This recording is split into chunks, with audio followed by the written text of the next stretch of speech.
We have J.T. Smith. He is the Director of Policy Studies at the Mid-Continent Independent System Operator. I got that right. Formerly known as the Midwestern Independent System Operator.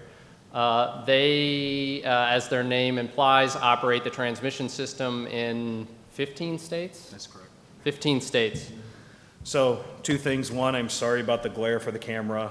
Unfortunately, this was my result of engineering school.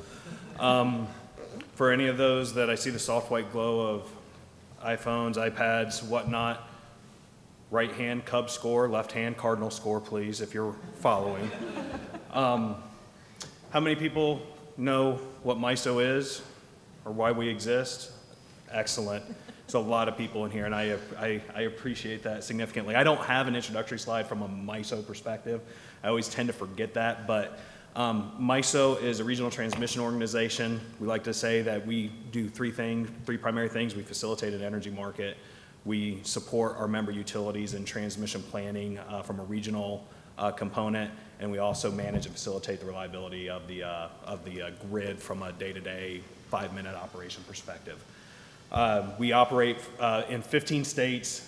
I think Wisconsin is the only state in our footprint that is wholly a MISO member.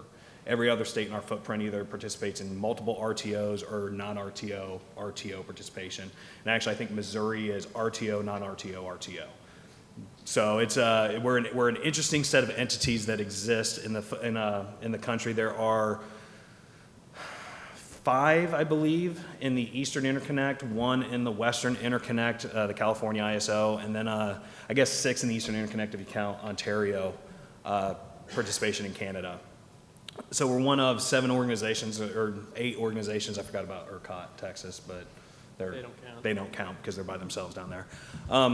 ERCOT, so there's 8 of us across the country, and we all do much of the same things. MISO has no assets besides our control center. We don't own the transmission systems, our membership does. We don't own the assets in which we provide dispatch orders, our membership does. What we do is we participate in the management of the grid. We participate by facilitating the markets and the help planning with our membership on the transmission system. So when we talk about the Clean Power Plan, we don't talk about what our assets are going to do, what our system is going to do. We're talking about what our membership is trying to do.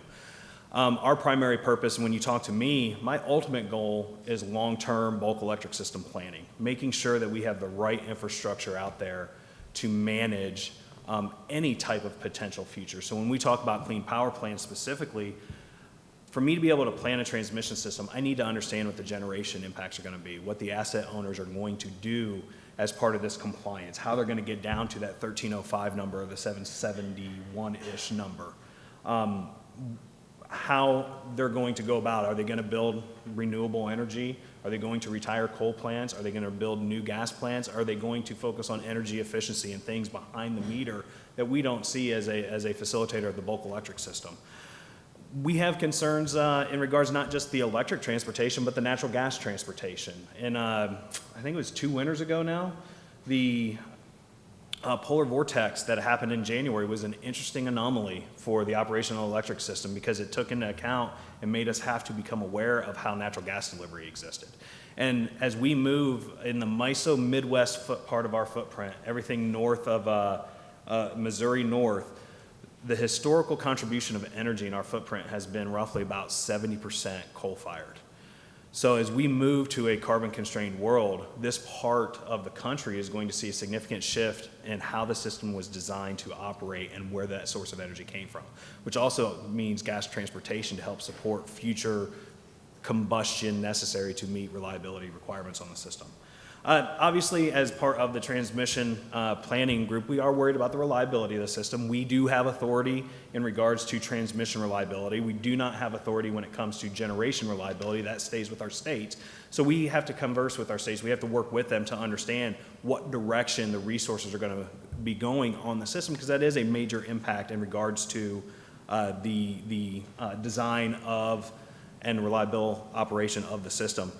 We also look at the economic dispatch of models, or the economic dispatch impacts, because one of the things that we have shown across this industry over time is that as the utilities look at a bigger participation, economies of scale have always worked out in this industry, and that held true with the market, the participation in the regional transmission organizations, independent system operators, is that when you got moved to a broad RTO region for market dispatch, economies of scale started to pay off in that regard, and there's value of up to billions of dollars a year in shared savings across our footprint associated with a shared resource pool as well as economic energy dispatch across the footprint. We want to make sure that as an organization, and a little selfish on this part, that we maintain our value to our customer base. So having the discussions of what it means for certain decisions and how it impacts the energy markets is also very important in our discussion for compliance with the Clean Power Plan. As I mentioned, the Midwest part of our footprint had a historical energy production of about 70%. Now this represents our entire footprint. In the South, it's a primary gas component. If you look at how the country grew up and its generating resources, the Midwest has a bunch of 50-year-old, 60-year-old small coal-fired plants in urban areas. In the Southeast, especially, those same types of steam plants were fired by natural gas because of the abundance of the natural gas resources down there. So when our South footprint became a membership 2 years ago with MISO, what we found was an actual balancing of the total energy mix, but it doesn't negate the fact that there's still a significant dependence on coal-fired energy in the upper Midwest. But as you can see, MISO has looked in the past, and I want to highlight, this is very important. Anything that you see from a data information was based off of our draft rule analysis. The final rule has significantly changed in what we're looking at. So we need to make sure that none of this is gospel. I have no idea what I'm talking about with these numbers, and actually I should probably put that disclaimer out there in general. There is so much uncertainty right there. Everything I tell you right now is going to change tomorrow, and heck, might even change in about 10 minutes once Flora starts talking about her system. So just be cautious of that. Our knowledge is really on the draft rule at this point. But I think in general, when you talk about carbon reduction on the footprint, you should expect to see a shift away from coal-fired energy on the footprint.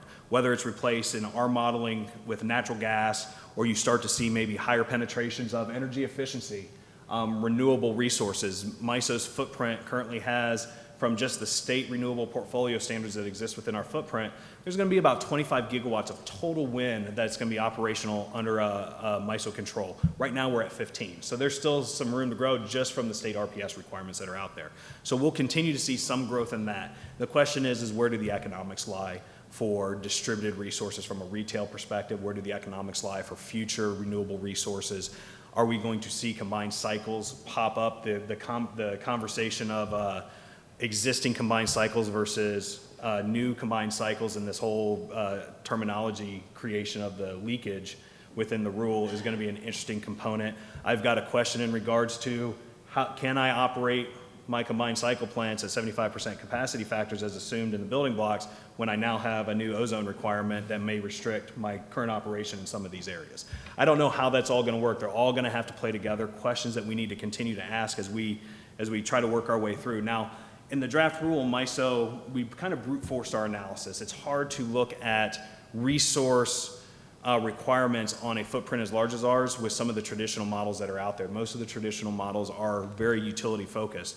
So we had to do some brute force analysis, and we did about 1,300 runs that looked at combinations of renewable resource expansion, coal retirements, gas prices, coal prices, capture technology, anything that we could think of that would give us a test of where we were looking at, what we could expect to see from a compliance perspective by our stakeholders. And what we found, at least under the draft rule analysis, is that there's probably about a quarter of the coal fleet that's going to be at risk for retirement.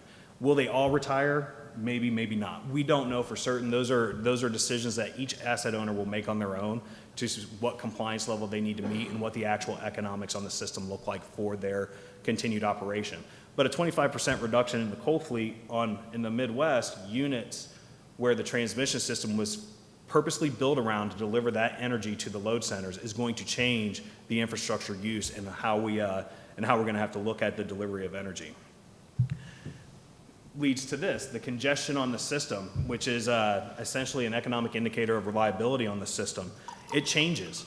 But what we did is in our runs is we tested a couple different things. Specifically on this slide, we looked at what does a regional, everybody kind of work together in a common target trading platform for the attribute associated with carbon, however you want to define it, versus each state going it alone. And what we were finding is the congestion patterns tend to be a little bit higher. The reliability issues tend to be a little bit more to solve when each state in our footprint go it alone versus the regional. But what it also shows is that no matter what we do, we are changing the operation of the infrastructure, and there are issues that are going to have to be addressed no matter which direction we go. Bad part is not knowing that now means it's going to be hard for me to design a transmission system with the support of our stakeholders or us supporting our stakeholders until we get more clarity, because the congestion patterns are different. The reliability issues are different out there depending on what path we tend to go. So I can't just go and say, here's a 100% guaranteed winner for a transmission infrastructure. And when you're talking about something that takes anywhere from 8, 10, 12, up to 15 years to go from concept to operation on the system, and maybe even longer. I think we had a conversation earlier, and there's some ideas that have been out there for 30, 40 years that are finally getting acted upon because the timing has been right on that. Market analysis will show you that congestion patterns are going to change. Reliability analysis is a fickle beast, because reliability analysis, when you're looking at a transmission system, is very dependent on what units you have operating on your system, what units you don't have operating on your system, and what new units you want to assume. That's a lot of uncertainty in looking. So all I can tell you about this graphic is it's informational, but it's wrong. Because what's going to end up happening is every one of the assets, especially say if you want to focus on the Wisconsin, those are assumptions on unit operation continuing to go forward. Those are assumptions on units retiring. Until those decisions start to get made, it's going to be tough to identify specifically what solutions need to be out there. But if we can start finding, by running these things that we know are wrong, but if we start finding transmission infrastructure that looks valuable in a number of instances, we might actually start getting some indication to stay on top of and ahead of the needs to maintain system reliability as we go forward. Really the biggest thing from a regional transmission planning perspective, from a regional system operations perspective, is we know change is coming. Change has been coming for a while. We've seen it over the past 10 years as we went from essentially 0 megawatts of wind in our footprint to the 15,000 megawatts of installed capacity we have now. We're understanding, we're learning, we're adjusting to those changes. We're continuing to test our markets. There are things that we still need to figure out. We don't have a lot of insight on the demand side of the equation when it comes to managing the markets. We are strictly at the wholesale bulk electric perspective when it comes to our participation in this industry. So there's a lot of things that we need to understand as our membership starts to change. What are they doing on their retail side? What are they doing on their wholesale side? So that we can keep up and make sure that we understand what infrastructure is important. Because when it comes down to it, MISO's ultimate objective is to minimize the total cost of energy to the end use customer, which means capital investment, fuel costs as well, and trying to find a minimum associated with that. Not always going to be perfect, because sometimes you got to take risk into account and make sure that these investments that are in the $1 billion number range that last for 50, 60, 70. When I was a transmission planner for Oklahoma, there was a line in 2005 that was still operating that had been built 100 years ago. So I mean, these are assets that last a long time. So you want to be prudent in that decision making. You don't always make the cheapest decision, but you always try to find the most value that you're going to get out of such a transmission system. And sometimes it's valued based off of flexibility of what it can handle. Okay. I'm actually done. Oh, good. So that's what really we're gunning for. So the one thing I did not see was a Cub Cardinal score in this conversation. Nobody's looking at it. So there we go. Perfect. Thank you. So really, our role in this whole discussion is regional coordination. We actually have a unique view that our states, who generally are worried about their issues, and that's great, that's where they're supposed to be focused, but we allowed and provide a forum for the states to understand what others are deciding and what those impacts could be as they're making their decisions towards compliance. working with our transmission planning organizations, making sure that they have a broader view so that you don't have someone on one side of a river building a line to meet their needs, neighbor on the other side of the river doing something different, where you could find actually consistency or reduction in total cost because you can meet common needs based off of a change in transmission. So our job is a lot on the coordination front as well, and as we go forward, it's going to be necessary as we start talking about each state coming up with their compliance plans and the utilities within those states trying to figure out what they need to do to comply.